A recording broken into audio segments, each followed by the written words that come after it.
Rebonjour tout le monde et nous revoilà pour le 4e jour de notre module autour de l'ambition. Donc nous avons fait un parcours déjà très intéressant jusqu'à présent puisqu'on a évoqué la notion d'ambition personnelle, la notion d'ambition collective, si j'ose dire, au niveau de l'humanité. Et à présent, nous allons plonger un peu plus en détail sur comment est-ce qu'on y arrive. Parce qu'en fait, l'ambition ne doit pas être une lettre vaine. J'en parlais tout à l'heure, il est important de sortir de sa zone de confort, mais il ne faut pas arriver sur des déclarations d'intention, si j'ose dire, mais qui ne seront jamais réalisées, soit parce qu'elles sont complètement irréalistes, ou soit parce que vous-même, vous n'y croyez pas. Donc c'est vraiment important quand vous êtes dans ce processus-là justement de déterminer vos ambitions, d'une part de ne pas vous auto-censurer, c'est-à-dire de ne pas vous limiter par une sorte de défaitisme, si j'ose dire, et avec ce sentiment que les choses sont perdues d'avance, mais en même temps, il faut quand même garder un certain réalisme. Et l'une des manières les plus efficaces d'allier ces deux approches, c'est de faire ce que j'appelle un bilan de compétences. C'est-à-dire, vous avez jusqu'à présent déjà listé vos principales ambitions, vous avez réfléchi à la grande contribution que vous souhaitez apporter au monde au regard de l'ambition que vous avez pour l'humanité. Donc à présent, vous allez faire un bilan de toutes les compétences qui peuvent vous permettre de réaliser ces ambitions, celles que vous avez déjà. Ensuite, vous allez commencer à lister celles que vous n'avez pas encore. Typiquement, si vous décidez de contribuer au monde à travers l'éducation, par exemple, sur un sujet particulier, vous allez peut-être devoir développer vos connaissances sur ce sujet. Ça, c'est un exemple. Mais vous pouvez aussi avoir des connaissances très pointues sur ce sujet, mais vous allez au contraire devoir travailler vos compétences de communication afin de pouvoir justement transmettre votre savoir et transmettre les informations que vous souhaitez communiquer de la façon la plus efficace possible. Donc c'est vraiment très important de faire ce bilan de compétences parce que d'une part, ça va vous permettre de vous rassurer, de vous dire ok, je sais quand même faire un certain nombre de choses, j'ai quand même un certain nombre de compétences et d'autre part de pouvoir mesurer, si j'ose dire, le chemin qu'il vous reste à parcourir pour atteindre vos ambitions. Et à partir de là, vous pourrez vraiment évaluer le réalisme de ces ambitions et surtout, vous pourrez mettre en place un plan d'action assez concret et assez détaillé en termes de compétences. Parce que c'est vrai que quand on met en place un plan d'action, on a toujours un calendrier en tête, c'est-à-dire voilà, à tel horizon, je voudrais accomplir telle chose ou telle chose, mais on néglige souvent en fait le temps que ça demande de développer les compétences spécifiques pour atteindre ces objectifs et pour réaliser ses ambitions. Donc ça, c'est déjà un exercice très précieux. Si vous le faites, vous allez vraiment économiser énormément de temps à l'avenir, justement, en évitant de vous entêter à réaliser des choses pour lesquelles vous n'avez pas les compétences. Un second point très important qu'il faut considérer pour atteindre ses ambitions, c'est son état d'esprit.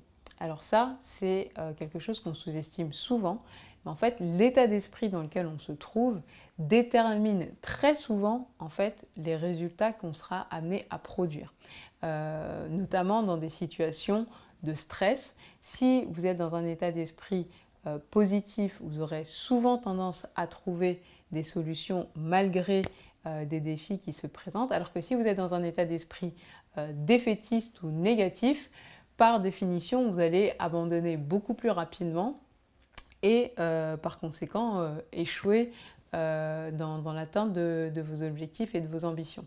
Donc il y a bien sûr les compétences très pratiques et techniques, j'ai envie de dire, à développer pour atteindre vos objectifs, mais il y a aussi et peut-être même surtout les mindsets que vous devez développer. Donc il y a différents types d'état d'esprit et de mindset à développer. Mais ce que je vous recommande en particulier, surtout au début de votre parcours, ça va être premièrement le mindset et l'état d'esprit d'apprentissage. Donc c'est un état d'esprit qui est très très très très important lorsque l'on commence un voyage particulièrement ambitieux. C'est qu'il faut comprendre qu'on est là pour apprendre, on est là pour développer des compétences, pour acquérir des expériences et par conséquent ne pas se frustrer lorsque l'on n'arrive pas à faire les choses bien du premier coup. Et ça, c'est vraiment une façon de voir les choses. Moi, à travers mon parcours, j'ai eu la chance de recruter plusieurs personnes pour rejoindre mon équipe, notamment au sein d'Energy Generation. Et je peux vous assurer qu'il va y avoir un monde entier entre une personne qui va avoir un état d'esprit d'apprentissage permanent et une personne qui va avoir un état d'esprit un peu différent. Typiquement, la personne qui est dans ce mode d'apprentissage, lorsque je vais lui faire une remarque sur un travail ou un livrable qui n'a pas été fait au niveau de qualité attendu, cette personne aura tendance à poser des questions et à se demander comment est-ce qu'elle pourrait s'améliorer pour les prochaines fois, sans jamais prendre cette remarque de façon personnelle. Une personne qui ne va pas être dans cet état d'esprit, elle va se braquer, elle va prendre la remarque de façon très personnelle et elle va chercher à se justifier, elle va chercher à expliquer pourquoi les circonstances dans lesquelles elle était ou les informations dont elle disposait ne lui a pas permis de rendre un livrable de qualité. Je pense que présenté comme ça, vous comprendrez facilement que ces deux personnes ne vont pas évoluer à la même vitesse, tout simplement parce qu'il y en a une qui va poser des questions et il y a l'autre qui va tenter d'apporter des réponses à des questions qui n'ont pas été posées, si j'ose dire. Donc c'est vraiment très très très important de savoir développer cet état d'esprit d'apprentissage et de questionnement et de curiosité et d'amélioration constante, d'être vraiment dans ce process et d'accepter d'être dans ce process d'amélioration constante. Donc ça, c'est un premier mindset.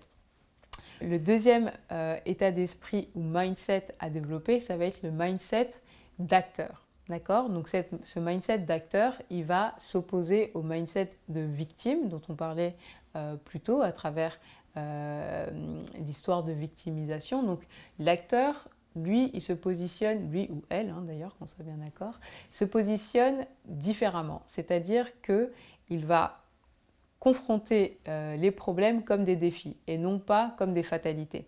Il va se demander à tout instant comment est-ce qu'il peut trouver des façons innovantes, originales, différentes de surmonter les épreuves auxquelles il ou elle est confronté.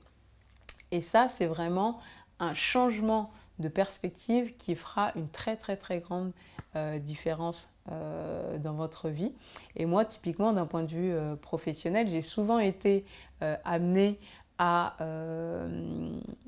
devoir en fait prendre des responsabilités sur des secteurs que je ne connaissais pas du tout. Et donc j'aurais pu très vite, si vous voulez, baisser les bras et me dire « Ah, mais c'est trop difficile. De toute manière, je ne suis pas équipée, si j'ose dire, pour réaliser cette tâche ou cette mission. » Mais parce que j'ai toujours eu, si je veux dire, assez spontanément ce mindset-là d'acteur, je me suis tout de suite demandé « Ok, c'est clair que j'y connais rien, je vais pas inventer, mais où est-ce que je peux trouver les ressources nécessaires pour apprendre? Quelles sont les personnes auprès desquelles je peux me renseigner pour bénéficier de leur expérience, l'expérience que je n'ai pas sur ce sujet. » Et c'est à force de développer ce type de réflexe, si vous voulez, que j'ai vraiment pu développer des expertises dans des sujets qui n'étaient pas les miens.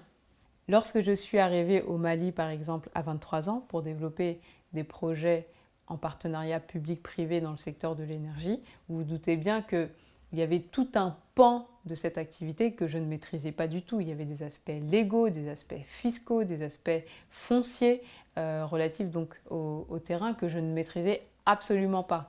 Et j'aurais bien sûr pu me décourager et prendre pour excuse le fait que j'étais jeune en me disant de toute manière j'ai que 23 ans, c'est normal que je ne connaisse pas ces choses, et passer à côté d'une opportunité d'apprentissage incroyable. Eh bien, Dieu merci, je n'ai pas fait ça, je suis vraiment allée à la source des informations dont j'avais besoin et j'ai décidé que j'allais vraiment prendre en main ce sujet, me l'approprier et devenir actrice, si vous voulez, du processus et non pas le subir en me disant « Ah bah j'ai pas les compétences qu'il faut, j'ai pas les informations qu'il faut, donc je vais baisser les bras ». Donc ça, c'est vraiment le deuxième mindset que je vous recommande d'adopter dans cette phase de réalisation de vos ambitions. Donc, il y a bien sûr énormément d'autres états d'esprit qui sont essentiels pour atteindre vos objectifs et ils vont beaucoup différer d'une personne à une autre. Du coup, si vous en avez en tête, je vous invite à les partager dans le groupe de manière à ce qu'on puisse ouvrir des discussions autour de ces différents mindsets. Et lorsque vous ferez votre exercice donc pour lister l'ensemble des compétences et l'ensemble des mindsets que vous devez développer pour atteindre vos ambitions, vous aurez des ambitions venant d'autres participants du programme. Voilà, c'est ainsi que se termine le module d'aujourd'hui. On se retrouve donc au prochain module pour les actions. À bientôt!